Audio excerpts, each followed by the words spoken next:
பத்திரிகையாளர்ன்ற பேர்ல மணின்னு ஒருத்தர் இருப்பார். மணிக்கு ஒரு தரம் தன் நிலைப்பாட்டை மாற்றிக்கொள்வோர் பேர் மணி. அவர் இந்த யூடியூப் சேனல்ல காலையில ஒரு மாதிரி பேசுவார். அதே மனுஷன் மத்தியானம் ஒரு யூடியூப் சேனல்ல போய் பேசினா விஜய் ஒண்ணுமே இல்லை, இதே இல்லை அப்படின்னு சொல்லி பேசுவார். இன்னொரு யூடியூப் சேனல்ல உட்காந்துட்டு 2 திராவிட முன்னேற்ற கழகங்களும் விஜயை பார்த்து பயப்படுது அப்படின்வாரு. அதனால மணிக்கு ஒரு தரம் மாத்தி மாத்தி பேசும் மணி. அப்புறம் ஒருத்தர் நான் கம்பீரம்னு சொல்லிட்டு ஒரு பயந்தாங்கொல்லி இப்படி வந்து உட்காந்துக்கிடும். அது உட்காந்துக்கிட்டு சொல்லிட்டு கத்திக்கிட்டே இருக்கும். தானும் கரெக்டா பேசாது, கரெக்டா பேசுறவனையும் பேச விடாது. அப்புறம் ஒண்ணு நக்கி பிரகாஷ், அந்த ஆளை நக்கி பிரகாஷ் தான் சொல்லணும், நக்கீரன் சொல்லிட்டு அவன்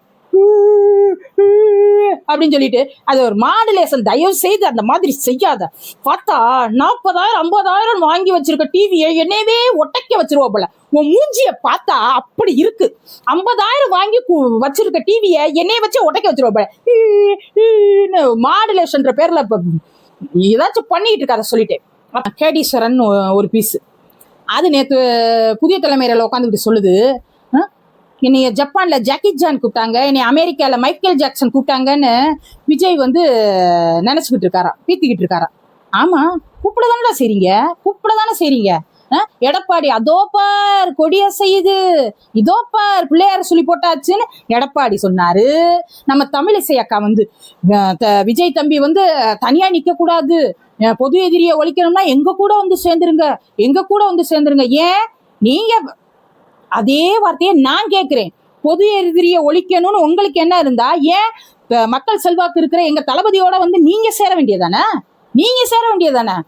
அதுல அந்த ஆளு சொல்றாரு, என்னை அவங்க கூப்பிடுறாங்க இவங்க கூப்பிடுறாங்கன்னு சொல்லிட்டு தாவைக்காரங்க எல்லாம் நினைச்சுக்கிட்டு இருக்காங்க, பீத்திக்கிட்டு இருக்காங்கன்னு சொல்லிட்டு கூப்பிடுறாங்க. உனக்கு தெரியலன்னா பூனை கண்ணை மூடிடுச்சுன்னா உலகம் இருண்டுருமா.